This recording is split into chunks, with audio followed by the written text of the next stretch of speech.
झूठा, मक्कार और बुज़दिल दुश्मन जो जंग तो हार गया पाकिस्तान से, लेकिन अब ओछे हथकंडों पर उतर आया है। और ये बात पहले भी कही जा रही थी कि अगर वो जंग हार जाता है तो कहीं ना कहीं पाकिस्तान को नुकसान पहुंचाने की कोशिश ज़रूर करेगा, लेकिन इसके लिए वो छुप कर वार करेगा। और आज ऐसा ही अफसोसनाक वाक़या पेश आया बलूचिस्तान के ज़िला खुजदार में, जहां पर एक स्कूल की बस को निशाना बनाया है। और ये वही प्रॉक्सीज़ हैं जो कि भारत के लिए माजी में भी काम करती रही हैं और आज तक कर रही हैं। और ये जो अफसोसनाक वाक़या पेश आया, इसमें 3 तालिबात शहीद हुई हैं, जिनमें 6ठी जमात की सानिया सुमरो, 7वीं जमात की हिफ्ज़ा कौसर और 10वीं जमात की ईशा सलीम शामिल हैं।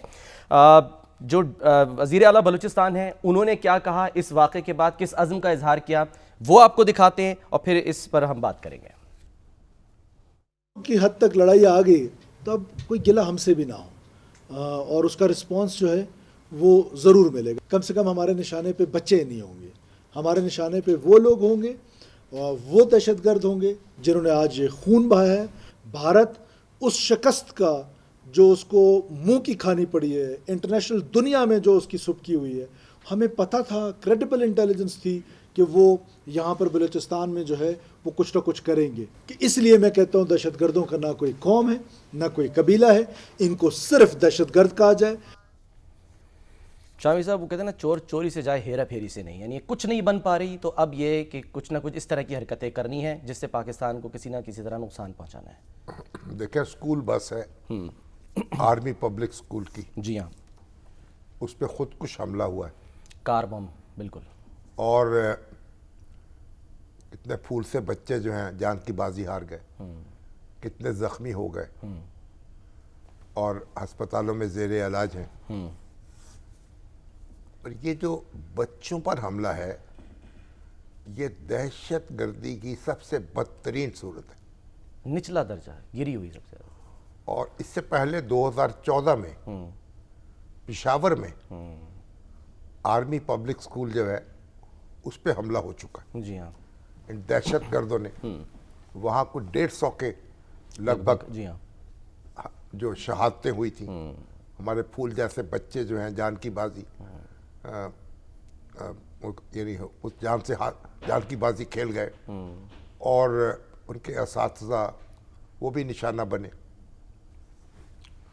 और उसके बाद फिर पूरी कौम इकट्ठी हुई। इस वक्त नवाज शरीफ वज़ीर आज़म थे, सब लोग इकट्ठे हुए। इमरान खान साहब ने और तारिक कादरी साहब धरना दे के बैठे हुए थे वहाँ, जी हाँ, इस्लामाबाद में। इसके बाद, इस हादसे के बाद, सानहे के बाद उन्होंने धरना ख़त्म किया। सारी फौजी और सियासी क़यादत सर जोड़कर बैठी। फिर हमने एक नेशनल एक्शन प्लान बनाया दहशत गर्दी के ख़ात्मे का। सही।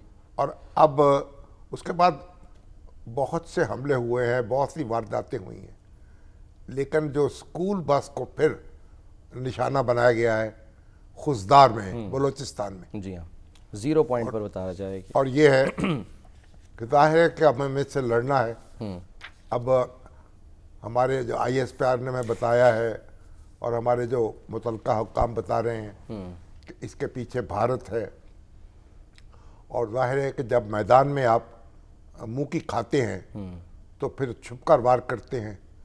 और ये कहते हैं राजस्थान जो है उसमें 21 सेंटर उनके कायम है जहाँ तरबियत दी जाती है दहशतगर्दों को, और फिर उनको पाकिस्तान के अंदर जो है वो छोड़ा जाता है। इसी तरीके से अफगानिस्तान की सरजमीन भी इस्तेमाल होती है फितना ख़वारिज की सूरत में। पाकिस्तान जो है वो हज़्म और हौसले के साथ मुकाबला कर रहा है। और आज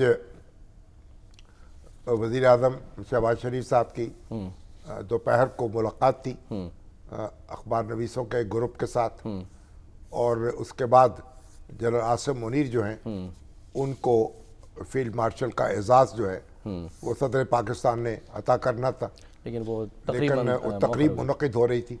लेकिन इस सानहे के बाद वो तकरीब मुलतवी हो गई। जी हाँ, प्राइम मिनिस्टर जो हैं वो कोयटा पहुंच गए, वज़ीर आज़म और चीफ ऑफ आर्मी स्टाफ दोनों, जी हाँ, कोयटा रवाना हुए, बिल्कुल पहुंच गए वहाँ पे सर, बराह रास्त, ताकि लोगों से मिल सकें, जख्मियों के दिल पे हाथ रख सकें और जो लोग शहीद हो गए हैं, जिनको शहादत नसीब हुई है, उनके लवाकिन से मिल सकें और उनके आंसू पूंछ सकें।